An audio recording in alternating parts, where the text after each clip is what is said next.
नमस्कार, सत श्री अकाल, जय श्री राम। तो कैसे हैं आप लोग? मैं सुमित कुमार स्वागत करता हूं आपका इस यूट्यूब चैनल पे।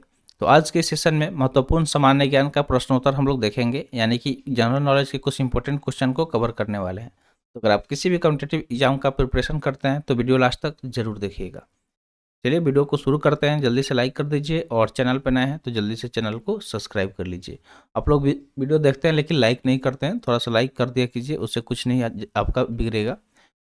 तो चलिए देखते हैं। सबसे पहले यहाँ पे क्वेश्चन क्या दिया गया है। अगर क्वेश्चन की बात करें तो पहला क्वेश्चन है, निम्नलिखित में कौन सा संगठन बच्चों के कल्याण के लिए कार्य करता है। ठीक है, बच्चों के कल्याण के लिए अगर आपसे जब भी पूछा जाए कि कौन सा संगठन है जो बच्चों के कल्याण के लिए कार्य करता है, आपको याद रखना है कि ये संगठन कौन सा है, तो वो हो जाएगा यूनिसेफ। क्या हो जाएगा? यूनिसेफ। जो यूनिसेफ है वो बच्चों के कल्याण के लिए कार्य करता है। अगर आपसे पूछा जाए कि यूनिसेफ जो है UNICEF, ठीक है, यूनिसेफ, अब देखे होंगे यूनिसेफ क्या करता है कि भारत में बच्चों के कल्याण के लिए कार्यक्रम चलाता है। जैसे कि मान लीजिए कि जो पोलियो वगैरह का, पोलियो पिलाया जाता है, पोलियो का दवा, तो वो भी यूनिसेफ द्वारा चलाया गया था। यूनिसेफ का अगर अम्बासडर पूछा जाए, ब्रांड अम्बेसडर अभी भारत में कौन है, तो सचिन तेंदुलकर है। ठीक है, सचिन तेंदुलकर भारत में इसके ब्रांड एम्बेसडर है। तो ये चीज़ आपको याद रखना है। चलिए आगे बढ़ते हैं। थोड़ा सा स्लाइड को बड़ा कर लेते हैं ताकि और अच्छा लगे देखने में। चलिए अब ठीक लग रहा है। तो चलिए देखते हैं सेकेंड क्वेश्चन की तरफ। सेकेंड क्वेश्चन है, उपयोगकर्ता और कंप्यूटर के बीच का इंटरफेस का कार्य कौन करता है। सवाल क्या है कि जो उपयोगकर्ता यानी कि यूजर, ठीक है, यूजर और सिस्टम, ठीक है, यूजर और कंप्यूटर, उपयोगकर्ता और कंप्यूटर के बीच का इंटरफेस का कार्य कौन करता है, यानी कि इनके बीच में इंटरफेस का कार्य कौन करता है। ये सवाल पूछा जा रहा है कि जो उपयोग करता है, जो कंप्यूटर को यूज कर रहा है और कंप्यूटर, उनके बीच इंटरफेस बनाने का कार्य की बात करें तो वो करता है ऑपरेटिंग सिस्टम। कौन करता है? जो ऑपरेटिंग सिस्टम है वो उपयोगकर्ता और कंप्यूटर के बीच का इंटरफेस का कार्य करता है। आगे बढ़ते हैं। जो ऑपरेटिंग सिस्टम में मान लीजिए कि क्या हो जाएगा, जैसे कि अगर हम लैपटॉप वगैरह पीसी वगैरह यूज कर रहे हैं तो उसमें विंडोज़ हो गया। ठीक है, विंडोज़ हो गया। विंडोज़ का एक तरह का ऑपरेटिंग सिस्टम है। ठीक है, इसी तरह जो हम लोग फ़ोन यूज करते हैं तो उसमें एंड्रॉयड है। क्या है? एंड्रॉयड है, यूनिक्स है, लूनिक्स है। ये सब क्या है? एग्जाम्पल है ऑपरेटिंग सिस्टम का। आगे बढ़ते हैं नेक्स्ट क्वेश्चन की तरफ। नेक्स्ट क्वेश्चन दिया गया है कि मुद्दुमलाई नेशनल पार्क किस राज्य में स्थित है। मुद्दुमलाई नेशनल पार्क के बारे में पूछा जा रहा है कि ये किस राज्य में स्थित है। तो आपको हमेशा याद रखना है कि जो मुद्दुमलाई नेशनल पार्क है वो भारत के तमिलनाडु राज्य में स्थित है। कहाँ पे स्थित है? तो भारत के तमिलनाडु राज्य में मुद्दुमलाई नेशनल पार्क स्थित है। अगला सवाल है, फोर्थ नंबर, केटू पर्वत की ऊंचाई कितनी है। जो केटू पर्वत है, ठीक है, केटू पर्वत, उसके बारे में पूछा जा रहा है कि उसकी ऊंचाई कितनी है। तो हमेशा आपको याद रखना है कि जो केटू पर्वत है उसका ऊंचाई 8,611 मीटर है। कितना है? 8,611 मीटर केटू पर्वत का ऊंचाई है। चलिए स्लाइड को ऊपर कर लेते हैं। उम्मीद करते हैं इतना क्वेश्चन आपको समझ में आ गया होगा। इसे कोशिश कीजिएगा जो भी यहाँ पे लगे कि क्वेश्चन आपके लिए कुछ नया है उसे नोट डाउन करते रहिएगा। नोट डाउन करने से चीज़ें जल्दी से याद हो जाती है।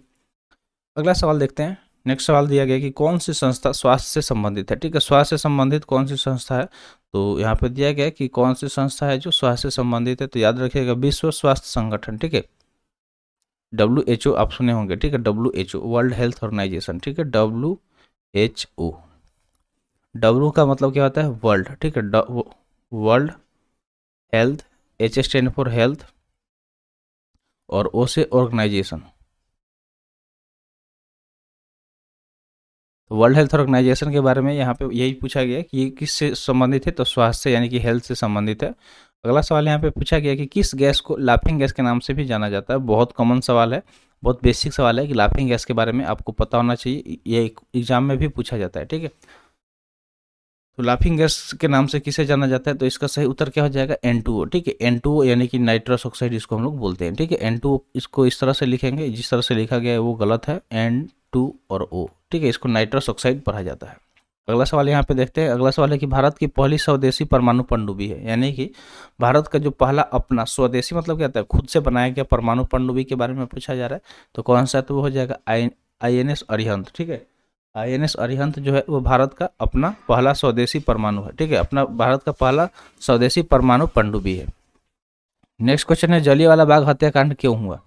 जो जलियांवाला बाग हत्याकांड हुआ इसके पीछे रीजन क्या था।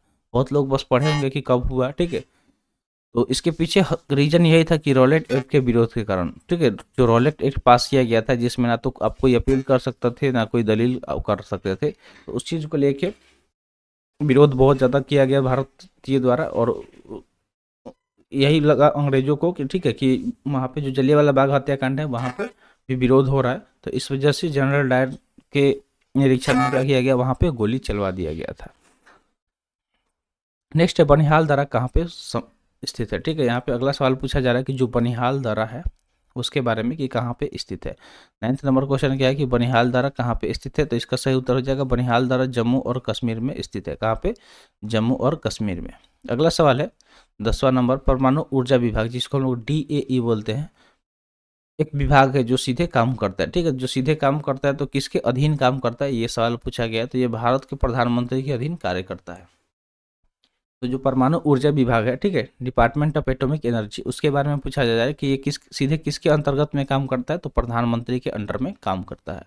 नेक्स्ट सवाल है यू आकार की घाटी कहाँ पाई जाती है। यू आकार की घाटी के बारे में पूछा जा रहा है कि ये कहाँ पे पाई जाती है, तो हिमानी क्षेत्र में, जो भी हिमानी क्षेत्र होते हैं वहाँ पे यू आकार की घाटी पाई जाती है।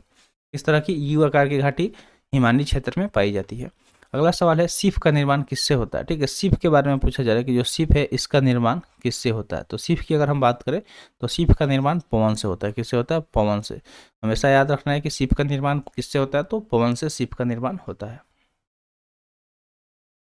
चलिए और भी 2-3 क्वेश्चन बचे हुए, इसको हम लोग देख लेते हैं। 3 क्वेश्चन और है। क्वेश्चन क्या है कि पृथ्वी के वायुमंडल का कितना प्रतिशत भाग 29 किलोमीटर की ऊंचाई तक पाया जाता है। सवाल है पृथ्वी के वायुमंडल का कितना प्रतिशत भाग 29 किलोमीटर की ऊंचाई तक पाया जाता है, तो इसका सही उत्तर हो जाएगा 97%। कितना, 97% जो वायुमंडल का भाग है वो 29 किलोमीटर की ऊंचाई तक पाया जाता है। नेक्स्ट क्वेश्चन है वायु दाब कब सर्वाधिक होता है, जब वायु होती है, ठीक है, वायु दाब के बारे में पूछा जा रहा है, एटमॉस्फेरिक प्रेशर के बारे में कि सबसे ज़्यादा कब होता है, यानी कि वायु कैसी होती है, जब ठंडी और शुष्क होती है तब वायु दाब सबसे अधिक होता है। ठंडी और शुष्क होती है तब वायु दाब सबसे अधिक होती है। नेक्स्ट है प्रति चक्रवात में वायु दाब कहाँ अधिक होती है, ठीक है, प्रति चक्रवात के बारे में पूछा जा रहा है कि जो वायु दाब है वो कहाँ अधिक होता है, तो इसका सही उत्तर हो जाएगा केंद्र में। कहाँ पे, केंद्र में। तो जो प्रति चक्रवात में वायु दाब सबसे ज़्यादा कहाँ पे होता है, तो वो केंद्र में होता है। उम्मीद करते हैं जो भी चीज़ें यहाँ पे बताई गई है समझ में आ गया होगा। तो आज के लिए इतना ही। आज का सेशन यहीं पे समाप्त हुआ। सेशन कैसा लगा कमेंट सेक्शन में ज़रूर बताइएगा। तो मिलते हैं फिर अगले वीडियो में। Thanks for watching. जय हिंद।